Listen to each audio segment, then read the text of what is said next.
امتی کہلانے والے 73 فرقوں میں بٹ جائیں گے، اور سب جائیں گے دوزخ میں سوائے ایک کے، سب جائیں گے دوزخ میں سوائے ایک طبقے کے۔ قالوا من ہم یا رسول اللہ، یا رسول اللہ وہ کون ہوں گے، وہ کون ہوں گے؟ فرمایا ما انا علیہ واصحابی، وہ طریقہ ما انا علیہ۔ سوال یہ نہیں ہے کہ وہ طریقہ کون سا ہوگا، سوال ہے وہ کون ہوں گے۔ من ہم یا رسول اللہ، جواب ہے ما انا علیہ، یعنی اہل ما انا علیہ واصحابی، اس طریقے والے جس پر میں ہوں۔ توجہ، اگر جاگ رہے ہو تو جاگ رہے ہو، ما انا علیہ جس پر میں ہوں کہہ دیا، واصحابی کی کیا ضرورت تھی؟ گونگے ہو نا، ہاتھ کھڑا کرو جتنے گونگے ہو، سوال سمجھے ہو؟ ما انا علیہ جس پر میں ہوں یہ کہہ دیا، اب واصحابی کہنے کی کیا ضرورت تھی؟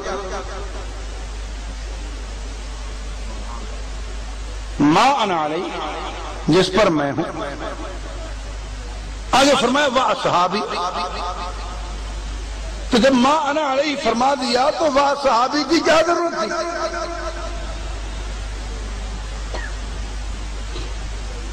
تو دوست سمجھنے کی بات ہے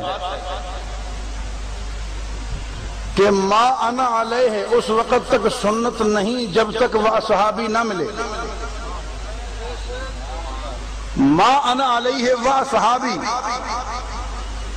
اس طریقے والے جس پر میں ہوں، ما اصحابی اپنے صحابہ کے ساتھ، یعنی جس طریقے پر میں صحابہ کو چلا رہا ہوں، ساتھ لے کر جا رہا ہوں، یہ ہے سنت۔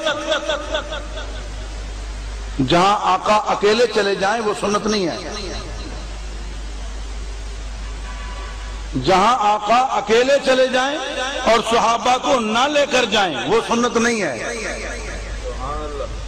سنت وہ ہے جس پر آقا اپنے صحابہ کو لے کر جائیں، جو اپنے صحابہ کو سکھائیں، جس پہ اپنے صحابہ کو عمل کروائیں، یہ بات سمجھ کر جائیں۔ کبھی کبھی آقا کے لیے وہ کام جائز ہے، تیرے لیے نہیں ہے، تو وہ اس طرح ہوتا ہے کہ آقا خود جاتے ہیں، صحابہ کو نہیں لے جاتے۔ حضور روزہ رکھتے ہیں صلی اللہ علیہ وسلم، اور کئی دن گزر جاتے ہیں افطار نہیں فرماتے، صوم الوصال، لیکن صحابہ کو رکھنے نہیں دیتے، صحابہ کو صوم الوصال رکھنے نہیں دیتے۔ اب آقا خود تو جا رہے ہیں، صوم الوصال رکھتے ہیں، لیکن صحابہ کو رکھنے نہیں دیتے۔ ایکم مثلی لست کاحد منکم ابھی تو عند ربی فیطعمنی ویسقین، صحابہ کو ساتھ نہیں لے گئے تو اب صوم الوصال سنت نہیں ہے۔ زور سے بولو، صوم الوصال سنت نہیں ہے۔ آقا نے خود روزہ رکھا، کئی دن رکھا، افطار نہیں فرمایا، لیکن یہ سنت نہیں ہے، کیونکہ آقا یہاں اکیلے گئے، صحابہ کو ساتھ لے کر نہیں گئے۔ اب آپ کے لیے صوم الوصال مکروہ ہے، حضور کے لیے عزیمت ہے، آپ کے لیے مکروہ ہے، یہ سنت نہیں ہے۔ اسی طرح کبھی یہ ہو رہا ہے کہ آقا خود اکیلے جا رہے ہیں، صحابہ کو نہیں لے جاتے، وہ کام تیرے لیے نہ صرف مکروہ بلکہ حرام ہوتا ہے، حضور کے لیے ٹھیک ہوتا ہے۔ نکاح حضور کی سنت ہے، نکاح حضور کی، غور سے، حضور کی سنت کا حصہ ہے۔ النکاح من سنتی، حضور کی سنت کا حصہ ہے نکاح، حضور کے طرز زندگی کا حصہ ہے، اور حضور نے ترغیب دی، تناکحوا وتوالدوا وتکاثروا فإنی اباہی بکم الامم یوم القیامہ ولو بالسقط۔ حضور علیہ السلام نکاح فرماتے ہیں اور اس معاملے میں صحابہ کو ساتھ لے جاتے ہیں، انہیں بھی کہتے ہیں تم بھی نکاح کرو، تناکحوا۔ لیکن جب مسئلہ ہے تعداد کا، 4 سے آگے حضور خود جاتے ہیں، صحابہ کو نہیں لے جاتے۔ 4 شادیوں سے آگے حضور خود کرتے ہیں لیکن صحابہ کو اجازت نہیں دیتے۔ تو حضور علیہ السلام تو کر رہے ہیں، ما انا علیہ تو ہے، وہ صحابی نہیں ہے۔ حضور علیہ السلام کا اپنا طریقہ تو ہے لیکن وہ نہیں جس پر صحابہ کو انہوں نے چلایا ہو۔ اس لیے اب کوئی کہے کہ جناب میں صحابہ کے فعل کو حجت نہیں مانتا، سو گئے ہو، نہیں سمجھے؟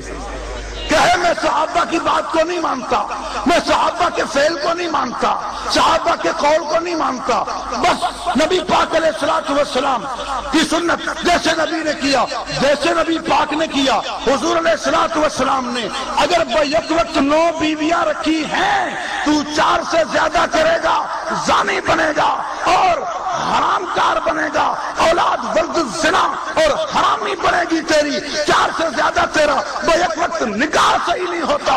تو نبی پاک علیہ السلام کی نکاح تو سنت ہے لیکن 4 سے زیادہ بیویاں حضور رکھتے ہیں لیکن صحابہ کو نہیں رکھنے دیتے، اس لیے سنت نہیں ہے۔ ما انا علیہ تب سنت ہے جب وہ اصحابی ہو۔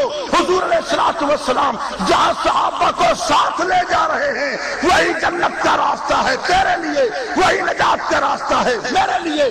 سنت وہ ہے جس پر حضور اپنے صحابہ کے ساتھ جا رہے ہیں۔